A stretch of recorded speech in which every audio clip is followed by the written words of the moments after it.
Hello students, ये हमारी exercise 1.1 real number का क्वेश्चन नंबर 3 है। ठीक है। इसमें क्या गिवन है कि हमें इसमें क्या पूछा है, हमें एलसीएम और एचसीएफ फाइंड आउट करना है गिवन नंबर्स का। ठीक है।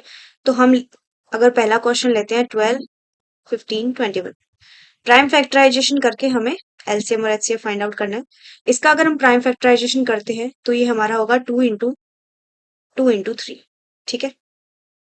15 का करते हैं अगर, तो 15 हमारा होगा 5 इंटू 3। ओके। और 21 का अगर हम करते हैं तो वो हमारा होगा 7 इंटू 3। ठीक है। तो यहाँ पे हमें हाईएस्ट कॉमन फैक्टर दिख रहा है, एक ही कॉमन फैक्टर है यहाँ पे 3, तो हाईएस्ट कॉमन फैक्टर हो जाएगा 3। ठीक है। हाईएस्ट कॉमन फैक्टर इन तीनों नंबर्स का हो जाएगा 3।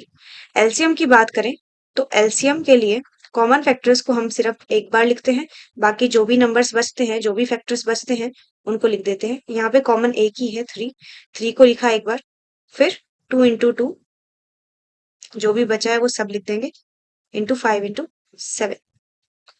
अब इसको मल्टीप्लाई करेंगे अगर, तो हमारा एलसीएम क्या आ जाएगा, 3 2 जा 6, 6 2 जा 12, 12 5 जा 60, इंटू 7 420। 420 हमारा एलसीएम आ जाएगा। सेकंड क्वेश्चन की तरफ देखें।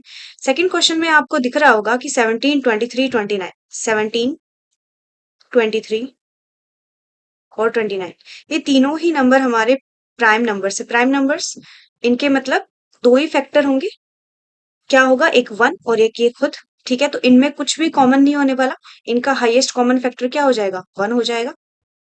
हाईएस्ट कॉमन फैक्टर इनका 1 हो जाएगा, क्योंकि तीनों प्राइम नंबर्स है, प्राइम नंबर्स में कुछ भी कॉमन नहीं होगा।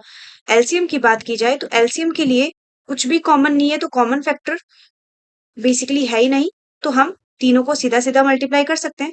17 इंटू 23 इंटू 29, ये हमारा एलसीएम आ जाएगा। इसको मल्टीप्लाई करके आप चेक कर सकते हो, एलसीएम आ जाएगा। नेक्स्ट क्वेश्चन है 8 9 25। 8 9 25 में भी अगर आप थोड़ा सा सोचोगे तो आपको दिखेगा कि यहाँ पे भी कुछ कॉमन नहीं है।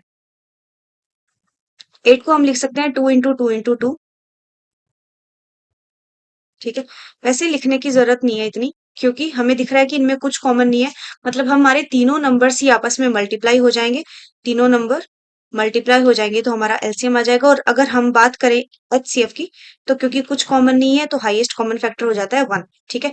एचसीएफ हमारा 1 हो जाएगा, एचसीएफ इक्वल्स टू 1।